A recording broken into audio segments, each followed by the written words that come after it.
Salut les amis, j'espère que vous allez bien, que vous avez passé une bonne journée. Parce que oui, alors, vous allez voir, il n'y a que des thèmes de femmes. Pour une raison, Crown Jewel. Parce que c'est scandaleux de ne pas avoir des femmes. Parce qu'on rappelle que la WWE c'est une révolution. Quand la révolution est niquée, et ben on a envie de leur dire, allez vous faire niquer, surtout quand tu vois les résultats de ce pay-per-view, mais ça, on en parlera peut-être plus tard, ou peut-être jamais, enfin en tout cas, ne comptez pas sur moi, bien sûr, pour voir cette farce qu'on a eue justement donc hier soir, en Arabie Saoudite. Donc au niveau, bien, de ce qui s'est passé aussi durant cette fameuse soirée, on a eu un match qui opposait donc le Paris Saint-Germain au LOSC. Alors avant qu'on commence, je tenais à dire que c'est pas parce que on fait le PSG Qatar, donc on est contre l'Arabie Saoudite, hein. Commencez pas à imaginer des trucs. Et donc, bien, durant ce match, bien, nous avons vu la victoire des Parisiens. Les Parisiens qui ont donc marqué, qui ont gagné 2 buts à 1. La victoire s'est dessinée quand même un peu tardivement, hein. Les Parisiens ont quand même dominé dans la globalité de la rencontre, avec un but notamment à la 70e minute sur une passe de Neymar avec le but de Mbappé. À la 84e minute, Neymar marquera donc le deuxième but. Mais suite à une main de Thilo Kehrer, bien Nicolas Pepe marquera sur penalty. Donc un PSG qui a donc battu, pour information, le record en fait du nombre de victoires d'affilée, puisqu'il ça monte à 12 ou 13. Clairement, voilà, c'est l'équipe de ce début de saison. Après, on peut toujours dire que il restera le match qui aura lieu mardi, qui sera le match contre Naples. Mais bon, on va dire qu'ils se sont bien préparés. Après, Naples a gagné 5-0 contre Empoli, ce qui veut dire quand même que cette équipe d'Empoli peut concrètement faire mal à ce Paris Saint-Germain. Et s'il venait à gagner, bien ce PSG-là serait bien en difficulté. D'ailleurs, je rappelle, alors on va parler rapidement, hein, de l'annonce qui a eu lieu donc aujourd'hui à propos des Football Leaks. Pour ceux qui se poseraient la question, en fait, les Football Leaks, ce sont en fait c'est une révélation qui a eu lieu, qui a été diffusée sur le site de Mediapart. On en parlera peut-être en fin d'émission pour que voilà, vous ayez mon ressenti par rapport à tout ça. Bon, en tout cas dans ce match-là, ça n'a pas vraiment gêné les Parisiens. Les Parisiens qui donc, on va parler bien sûr d'abord du Paris Saint-Germain. Un PSG qui a sans doute été relativement serein. Ah, on est parti sur le fameux, un espèce de 5-2-3 ou alors un 5-2-3 un peu clairement, avec Cavani qui n'était pas là, puisque Cavani, je rappelle, hein, est blessé, toujours blessé. On verra s'il sera là à Naples. Mais pour ce qui s'agit bien de ce match, j'ai beaucoup aimé, voilà, défensivement, on peut toujours dire que c'était très solide. Mettre 3 défenseurs, c'était plutôt une bonne idée. J'ai beaucoup aimé d'ailleurs le milieu de terrain, hein, clairement, Draxler, Verratti. Voilà, on a beaucoup critiqué Verratti par rapport à ce qui s'est passé. Et bien sûr la paire Di Maria, Kylian Mbappé et Neymar. Alors certes, ça n'a peut-être pas été aussi flagrant que les précédents matchs, mais j'ai trouvé beaucoup de volonté, un pressing assez constant. Alors après, c'est toujours compliqué parce que il faut toujours, dans des équipes comme ça, qui doivent essayer de couper les trajectoires comme l'a fait Lille, et forcément Verratti et Draxler étaient plus libres de leur mouvement, chose que malheureusement, ce qui peut-être pas se passer dans le match qui aura lieu à Naples, parce qu'à Naples, bien évidemment, on l'a vu, hein, Alan avait littéralement mangé le milieu de terrain parisien, et donc ça veut dire que concrètement, il va falloir serrer les fesses, il va falloir vraiment sortir le grand jeu. Et ce ne sera guère évident, ça je vous le garantis. Mais bon, en tout cas, les garanties, elles, sont présentes, les garanties sont là. Et j'ai envie de dire, en tout cas, c'est une bonne nouvelle.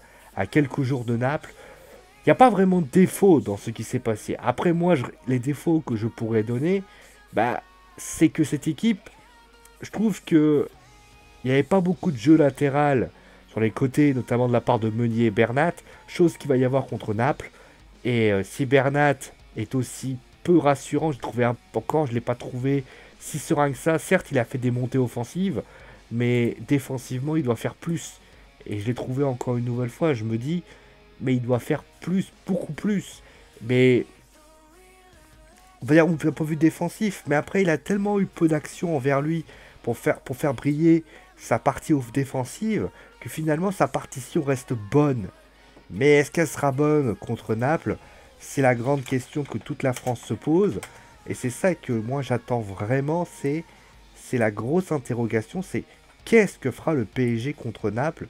Qu'est-ce que fera ce PSG-là? Parce que j'ai envie de dire, bah, si le PSG ne parvient pas à faire, à faire, à être solide défensivement, ça risque d'être compliqué, en tout cas du côté du Paris Saint-Germain. Voilà. Et donc, on va passer maintenant à Lille. Alors Lille, bien sûr, le Dauphin. Bah, on a envie de dire que ils sont arrivés avec des envies. Ils voyaient très bien que ça allait être compliqué de développer leur jeu, développer leur jeu. Et c'est ce qui a été très rapidement vu, c'est que ils ont beaucoup galéré face aux Parisiens, notamment surtout en deuxième mi-temps. On a vu une deuxième mi-temps, c'était clairement la galère. Euh, mais j'ai envie de dire, ça reste, voilà.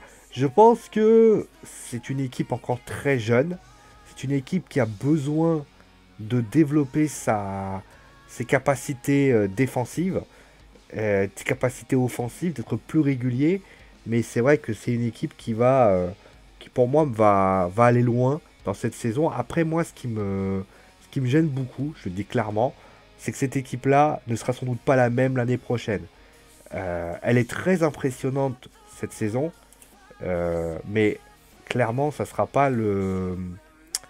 Ceux qui se disent, bon bah voilà, ça va être la même chose, je suis pas convaincu de ça. Je pense que d'ailleurs, ça va être la déception qu'il va y avoir parce que c'est compliqué, on va dire, de se. Voilà, c'est compliqué d'imaginer. euh, c'est compliqué. C'est compliqué d'imaginer comment les choses vont être mises en place. Surtout que bah, quand on voit le système, mais comme on dit toujours, il va falloir être solide, il va falloir mettre plus, et surtout euh, il va falloir faire mettre un petit peu plus de ce qui pourrait arriver. Et on le sait, je pense que cette équipe-là a un potentiel, mais moi je pense qu'il faut que le LOSC garde cette équipe. Il faut qu'ils y arrivent, il faut qu'ils se disent, bon allez vas-y, je tente ma chance, même si j'y arrive pas, au moins j'aurais essayé. Et ça, j'ai peur que le LOSC ne permette pas de faire ça. Je pense que d'ailleurs le LOSC risque de souffrir euh, à faire ça. Voilà. Alors que vous avez du magnifique Christian qui apparaît. Hein, c'est très, très intéressant. Alors vous allez voir pourquoi je fais ça. Parce que les gens doivent se dire pourquoi il meuble comme ça. Mais la raison en fait je vais vous la donner. C'est qu'en fait je suis en train de changer une photo. Je suis même pas sûr que ça va marcher. On va juste essayer. Ouais, ça va marcher. Bon. Alors je vais tous vous la refaire. Attendez, je vais vous refaire ça. Alors, on va parler peut-être du Paris Saint-Germain et des tops et des flops. Parce que comme ça sera fait. Voilà. Je crois que je suis un petit génie. C'est la première fois que je fais quelque chose comme ça. Bon, allez, on va passer bien évidemment au top et au flop. Parce que je cherchais vraiment. Alors, pour vous raconter tout, hein, je faisais justement les tops et les flops. Et j'avais pas mal de difficultés à trouver un joueur, trois joueurs lillois qui m'avaient. Parce que Lille n'a pas été ridicule, hein, clairement. Mais Lille a peut-être manqué de.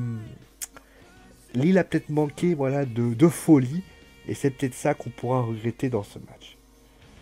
On va passer bien évidemment à ce qui se passe. On va passer bien évidemment aux trois tops.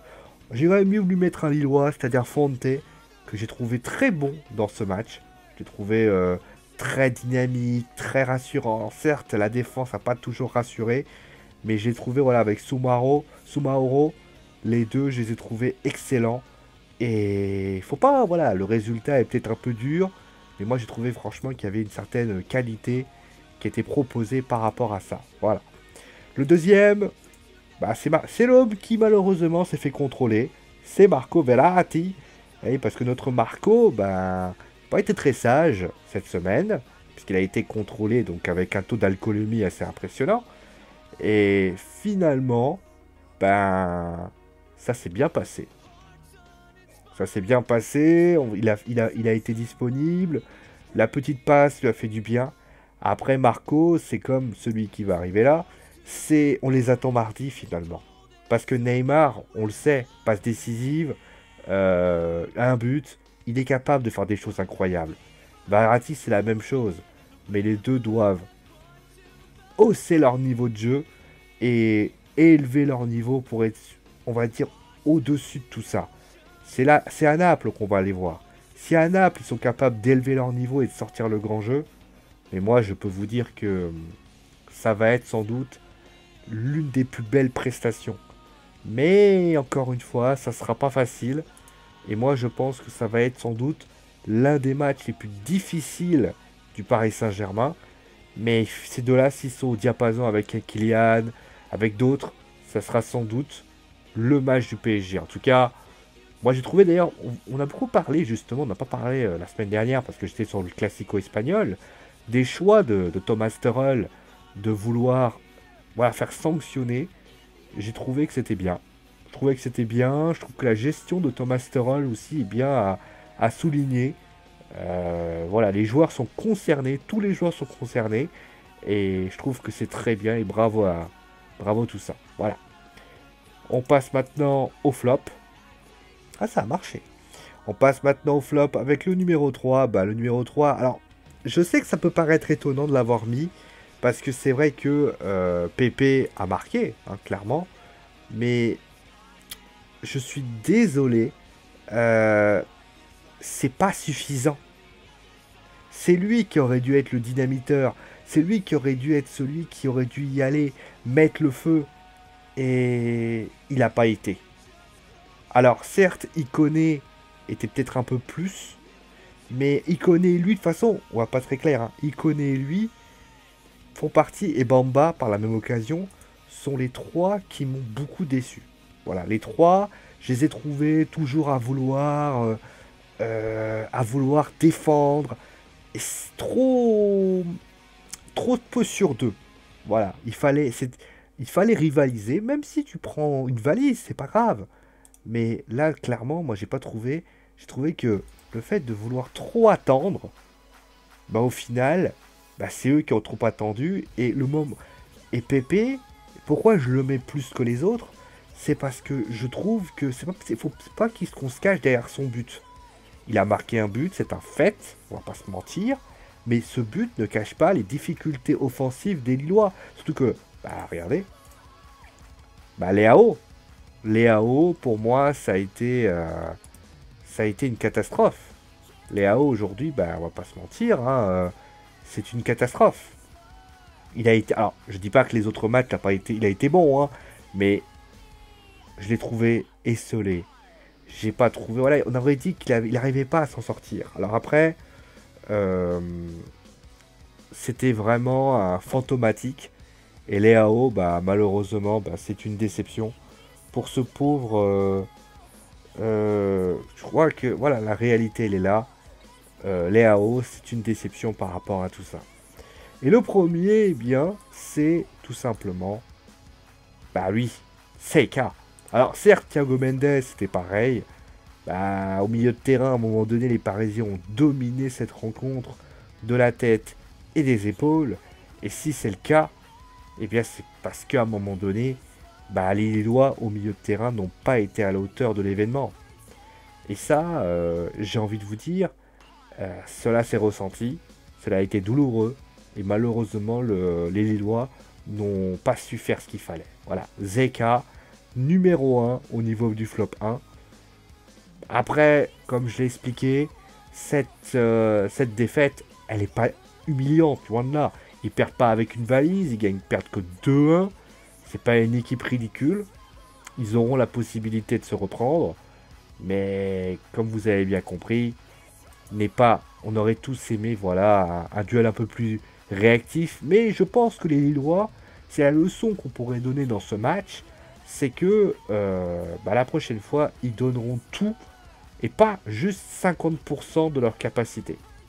Ça, c'est la réalité de ce que j'ai envie de dire. Voilà un petit peu ce qu'on avait à dire. Alors, on va couper la musique. Voilà, on va couper la musique. Attendez, voilà, on va couper un peu la musique. Bon, pas grave, j'ai réglé ça tout à l'heure. Alors, on va couper la musique parce qu'on va parler de ce qui s'est passé. Alors, j'ai pas mis la miniature, mais on va parler de ce qui s'est passé avec les fameuses Football Leaks.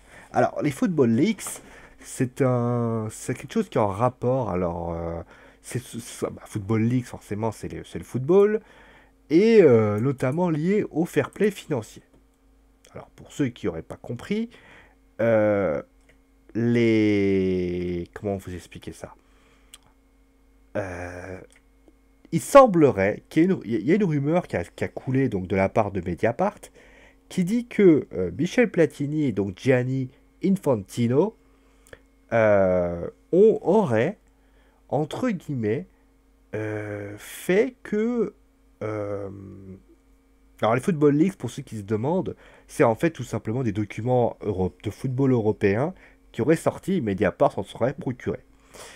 Et dans ces dossiers donc, en question, les dirigeants de Mediapart sont tombés sur un dossier où ils parlent concrètement du que Gianni Infantino et Michel Platini, donc l'adjoint et le président de l'UEFA, auraient, entre guillemets, fermé les yeux dans des contrats qui étaient déjà très élevés et qui donc ont été légèrement décotés.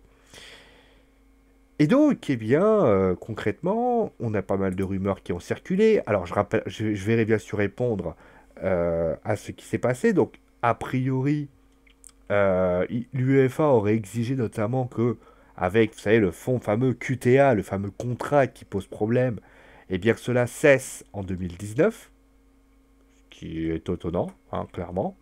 Parce qu'en fait, ce contrat, si vous voulez, est décoté d'année en année. Ils ont commencé avec une forte somme. Au final, c'est descendu, je crois, aux alentours de 100 millions d'euros. Pour au final, va descendre au fur et à mesure. Voilà. Ce qui est, voilà, on considère que ce contrat est quand même étonnant.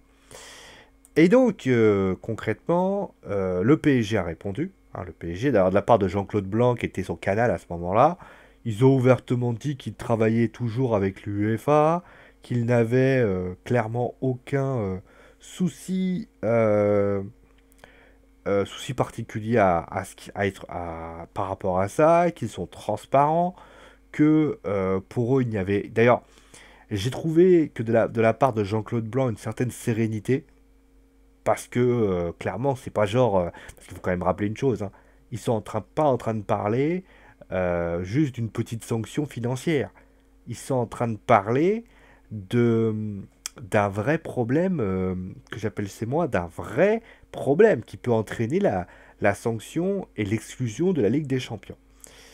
Alors, moi, de mon point de vue, sur cette histoire, alors, je vais être très clair, hein, je pense que, de mon point de vue, c'est... Alors, je sais qu'on va encore dire que je fais un peu du parisianisme, mais c'est une énième tentative de, pour rechercher des problèmes au PSG. Et je trouve d'ailleurs que Mediapart, alors je sais qu'on dit média et tout ça, mais permet d'alimenter. Moi, je ne serais pas surpris que Monsieur Tebas prenne cette information et l'utilise encore pour déglinguer le Paris Saint-Germain. Je veux dire, le PSG aujourd'hui gêne.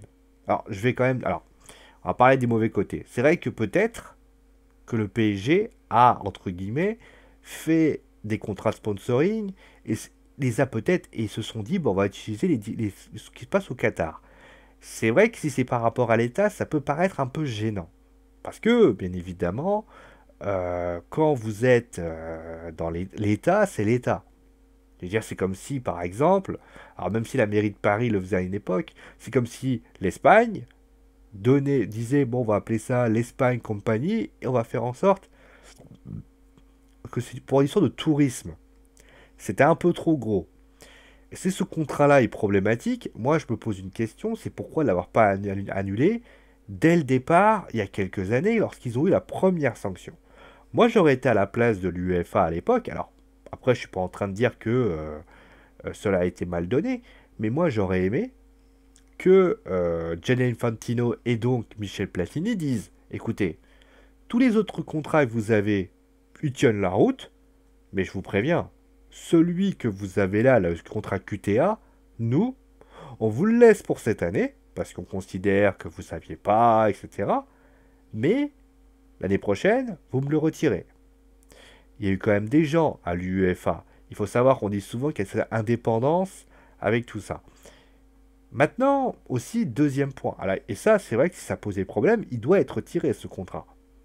Et je pense que si, en enlevant ce contrat, le PSG est hors des clous du FPF, le PSG se doit d'être sanctionné à la hauteur de ce que pour moi la sanction mérite. Donc là, vous comprenez bien ce que je dis. Attention, parce que je ne vais pas, entre guillemets, tourner autour du pot, hein. Clairement, je suis en train de bien expliquer les faits. Mais il faut comprendre une deuxième chose.